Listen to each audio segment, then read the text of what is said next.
Namaste. So we're going to read Book 6, Chapter 20, On the Son Born of Maha by Hari. Bhagavatam, Maha.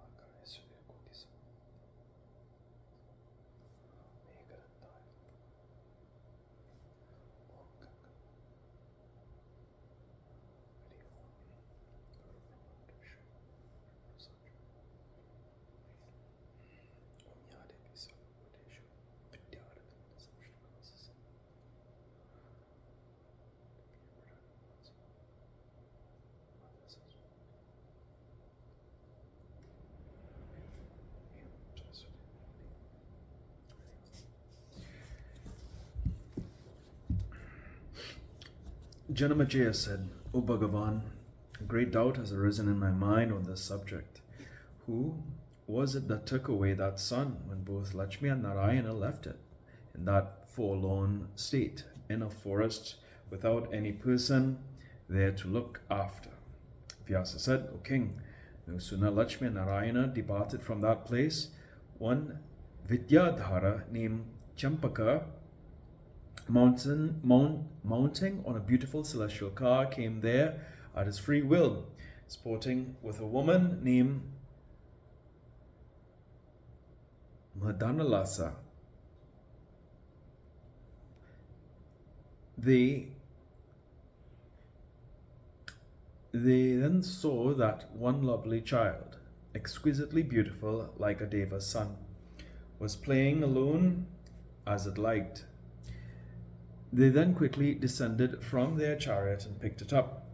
Vidyadhara became very glad, as a beggar becomes glad when he gets a hoard of jewels. On taking that newly born beautiful child like a cupid, Champaka gave it to the Devi Madanalasa. Madanalasa took it and became very much astonished, and her hairs child on her lap, and her hairs stood at their ends. She clasped it to her bosom, and kissed it frequently. O Bharata, taking that child on her lap as if her own child, Madanalasa embraced it and kissed it and got the highest happiness. Then both of them took that child and mounted on the car. The lean Madanalasa then laughingly queried, O Lord, whose child is this? Who has left it in this forest? It seems to me Mahadeva, desirous to give me a son, has given it unto me. Champaka said, I will just now go and ask the all-knowing Indra, whose child is this, whether it is of a Deva, Danava, or Gandharva. If he orders, I will purify this child found thus in this forest by the Veda mantrams, and then accept it as my own. It is not advisable to do a thing suddenly without knowing all the details. Thus saying to his wife Madanalasa, Champaka went with a gladdened heart hurriedly to the city of Indra with that child in his arms. Champaka gladly bowed down at the feet of Indra and gave him all the information he knew about the child, and stood at one side with folded hands and spoke, O Lord of the Devas, I have got this child beautiful as Cupid. In the sacred place of pilgrimage, at the confluence of the Jamuna and the Tamasa, O Lord of Sachi, whose child is this, and why did they forsake it there? If you kindly permit, I will take this child as my own son. This child is very beautiful and liked very much by my wife. It is also the rule laid down in the Sastras that one can accept any child as the Kritrima son. Therefore it is my earnest desire that I purify this child by the Veda mantrams and take it legally as my own. Indra said, O highly fortunate one, Bhagavan Vasudeva, assuming the form of a horse, has produced his child out of the womb of Kamala in the form of a mare. He intends to give over the child, capable to destroy enemies, to Turavasu, the son of Yayati, and thus will get a great purpose achieved by the child. The king, very religious, will be sent by Hari today, and he will come for the child in that beautiful sacred place of pilgrimage. You better go back as early as possible and keep the child there as it was before till that king comes to that spot at the instance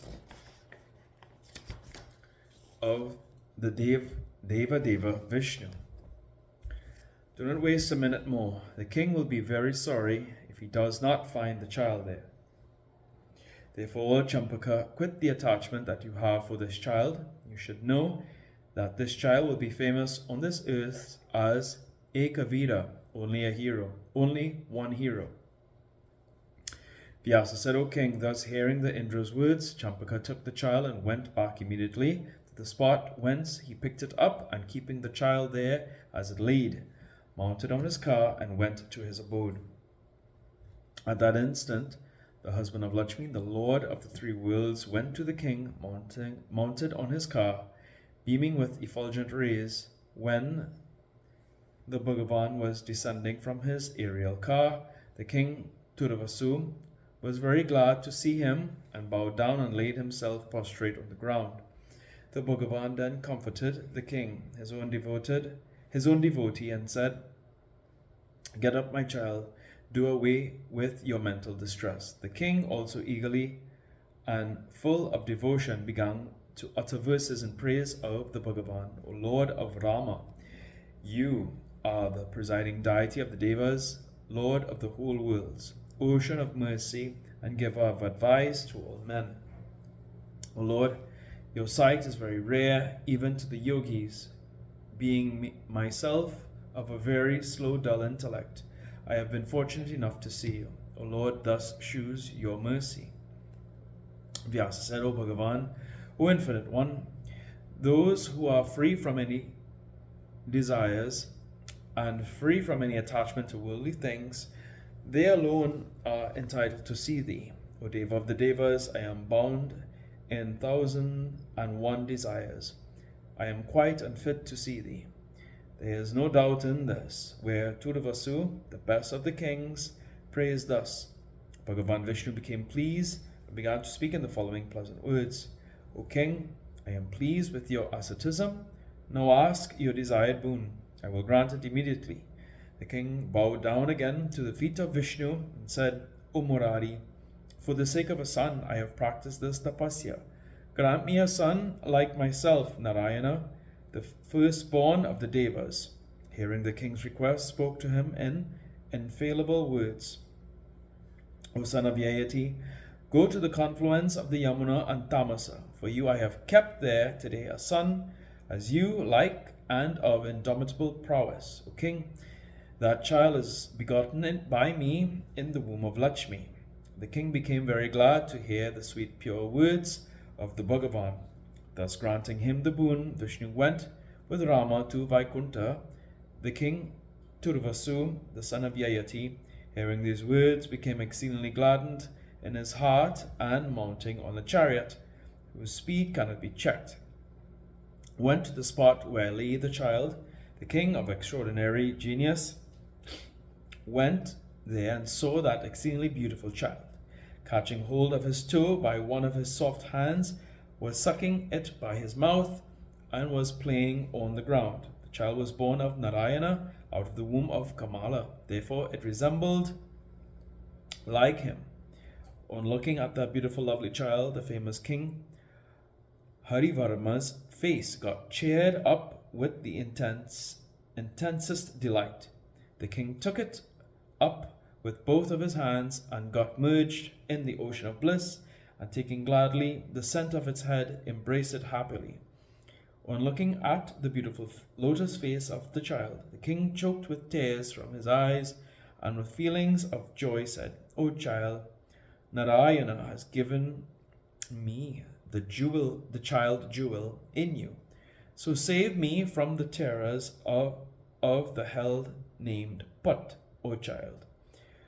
For full 100 years I have practiced a very hard tapasya for the sake of you.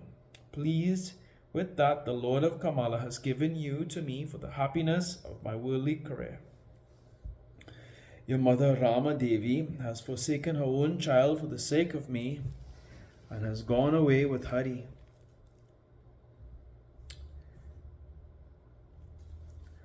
That mother is blessed whose face beams with joy by seeing the smiles in your lotus face. O delight of my heart, the Lord of Rama, the Deva of the Devas, has made you, as it were, to serve as a boat for me for crossing to the other side of this ocean of world. Thus saying, the king took the child and gladly went home. Knowing that the king had come very close to his city, the king's minister and the city people, the subjects came forward with the priest and many other presents and offerings. The bards, singers, and suitors came in front of the king. The king, as he entered into the city, looked affectionately on his subjects and gladdened their spirits by inquiries of welfare. Then, worshipped by the citizens, the king entered into the city with his child.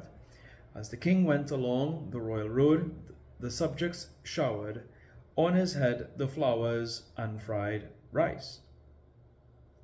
Then, taking the child by his two arms, the king entered into his prosperous palace with his ministers. The king next handed over the newly born lovely child, as beautiful as Cupid, to the hands of his queen. The good queen took the child and asked the king, O king, whence have you got this newborn child, as fascinating as the god of love?